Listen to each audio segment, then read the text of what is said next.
Hello MNC, welcome back to my channel. आज का हमारा टॉपिक रहने वाला है इंस्ट्रूमेंटेशन, सैंपल हैंडलिंग और एक डायग्राम आईआर स्पेक्ट्रोस्कोपी का। लास्ट लेक्चर में हमने प्रिंसिपल और एप्लीकेशन किया था आईआर स्पेक्ट्रोस्कोपी का। आज हम देखेंगे उसका इंस्ट्रूमेंटेशन और सैंपल हैंडलिंग। अगर आप नए हैं तो मेरे चैनल को सब्सक्राइब करें और अगर आपको मेरी वीडियोज़ अच्छी लगती है तो please like, share and comment. चलो शुरू करते हैं अपना आज का टॉपिक जो है instrumentation of IR spectroscopy. Most IR spectrophotometer are double beam instruments consisting of the following main parts. Mostly जो IR spectrophotometer होते हैं वो डबल बीम इंस्ट्रूमेंट होते हैं जिसके फॉलोइंग पार्ट्स होते हैं। इसके फॉलोइंग पार्ट्स ये होते हैं। सबसे पहला होता है रेडिएशन सोर्स, दूसरा होता है sample and reference cell, third होता है एटीन्यूएटर एंड कॉम जिसको हम फोटोमीटर कहते हैं, फोर्थ होता है मोनोक्रोमेटर, फिफ्थ होता है डिटेक्टर एंड एम्पलीफायर और सिक्स होता है रिकॉर्डर। ये 6 पार्ट्स होते हैं किसी भी IR स्पेक्ट्रोफोटोमीटर के, जो कि मोस्टली डबल बीम इंस्ट्रूमेंट होता है। सबसे पहला पार्ट है radiation source. Infrared radiation is usually produced by electrically heating a nursed filament और अ गोबर 2000 to 1800 डिग्री सेल्सियस। जो इंफ्रारेड रेडिएशन होती हैं वो यूजली प्रोड्यूस होती हैं जब हम इलेक्ट्रिकली हीट करते हैं किसी नर्स्ड फिलामेंट या गोबर को 1000 से लेके 1800 डिग्री सेल्सियस तक। The radiation from the source is divided into sample and reference beams of equal intensity by beam divider.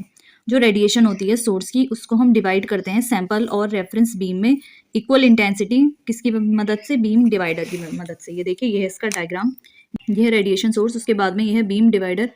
Beam divider से हम डिवाइड कर देंगे रेडिएशन को 2 बीम में। नीचे ये जाएगी सैंपल बीम और ऊपर ये है रेफरेंस बीम जिसकी इक्वल इंटेंसिटी ही होगी।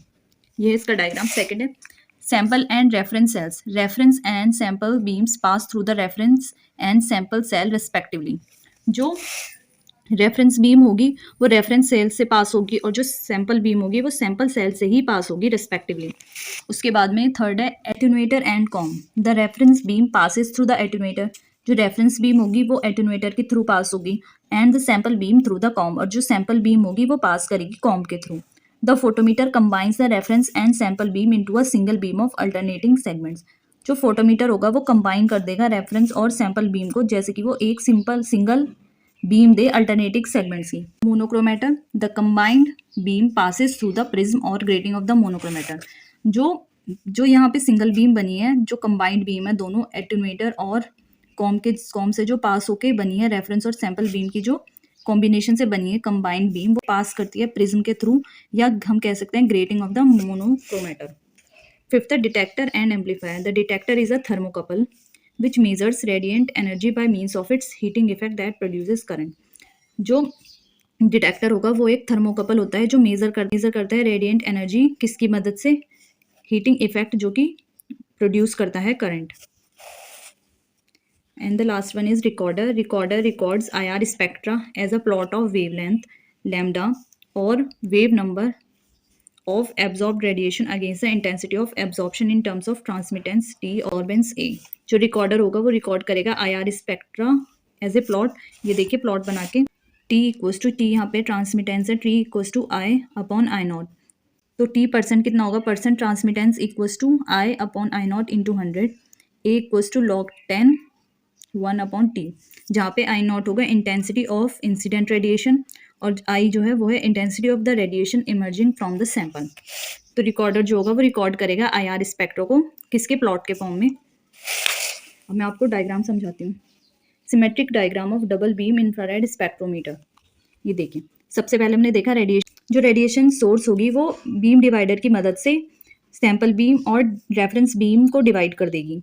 जो रेफरेंस बीम होगी वो रेफरेंस के थ्रू पास करेगी, उसके बाद एटेन्यूएटर के बाद वो पास करेगी। फिर जो ये हम यहाँ पे बीम डिवाइडर की मदद से सैंपल बीम निकली है ये पास करेगी सैंपल सेल से और यहाँ पे फिर उसके बाद में पास करेगी कॉम से। ये दोनों रेफरेंस बीम और यहाँ पे जो सैंपल बीम होगी ये दोनों कंबाइन हो जाएंगे और ये फिर पास करेंगी मोनोक्रोमेटर से।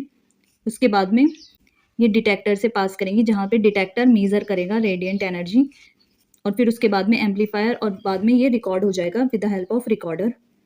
रिकॉर्डर जो है वो IR स्पेक्ट्रा को रिकॉर्ड कर देगा। ये देखिए, ये इसके बाद यहाँ है, वहाँ पे जगह कम थी तो मैंने ये नीचे बना दिया। इसके बाद आप ये यहीं पे बनाइएगा। ये देखिए, ये है इसका एक प्लॉट जो है ट्रांसमिटेंस। यहाँ पे ट्रांसमिटेंस परसेंट है और यहाँ पे है वेव नंबर सेंटीमीटर इनवर्स, जो कि मैंने यहाँ आपको बताया है कि ये transmittance percent equals to I upon I not into 100। ये था इसका इंस्ट्रूमेंटेशन और एक डायग्राम। अब हम देखेंगे सैंपल हैंडलिंग।